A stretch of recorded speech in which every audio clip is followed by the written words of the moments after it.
Hormuz വഴി കടന്നു പോകുന്ന കപ്പലുകൾക്കെല്ലാം ഇറാൻ ടോൾ ഏർപ്പെടുത്തി കഴിഞ്ഞിരിക്കുന്നു.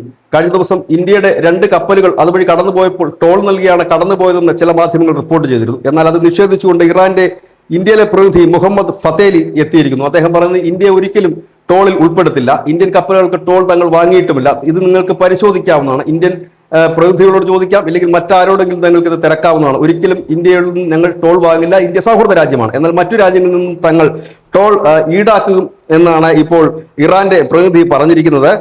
എല്ലാ ഷിപ്പുകൾക്കും ഹോർമുസ് വഴി കടന്നു പോകുന്ന മറ്റ് രാജ്യങ്ങളുടെ ഷിപ്പുകൾക്കെല്ലാം തന്നെ തങ്ങൾ ടോൾ ഏർപ്പെടുത്തും. ഒപ്പം തന്നെ തങ്ങളുടെ എതിർപക്ഷത്ത് നിൽക്കുന്ന ഷിപ്പുകളെ അവിടെ കടന്നു കയറാൻ തങ്ങൾ അനുവദിക്കുകയുമില്ല എന്ന് ഇറാൻ അറിയിക്കുകയും ചെയ്തിരിക്കുന്നു. ഏതായാലും ഇന്ത്യയെ സംബന്ധിച്ച് വലിയ ആശ്വാസം തന്നെയാണ്. കാരണം ഈ പ്രതിസന്ധികൾക്കിടയിൽ കൂടി എണ്ണയും ഗ്യാസും ഒക്കെ ഇവിടെ എത്തിക്കുമ്പോൾ അത് ടോൾ ഇല്ലാതെ സുരക്ഷിതമായി ഇന്ത്യയിലേക്ക് ആ ഷിപ്പുകൾ എത്തുന്നു എന്ന് പറയുമ്പോൾ വലിയൊരു ആശ്വാസമാണ്. ഇന്ത്യൻ ജനതയ്ക്ക് മാത്രമല്ല മറ്റ് ഇടങ്ങളിലുള്ളവർക്കും കൂടി അതൊരു വലിയ ആശ്വാസത്തിന്റെ ഒരു തീരം അണയുകയാണ് ഈ കപ്പലുകൾ യഥാർത്ഥത്തിൽ ചെയ്യുന്നത്. ഏതായാലും ഇറാന്റെ ഒരു വലിയ മനസ്സിന് നന്ദി പറയാതിരിക്കാൻ കൂടി അവസരത്തിൽ കഴിയില്ല. News desk news India Malayalam.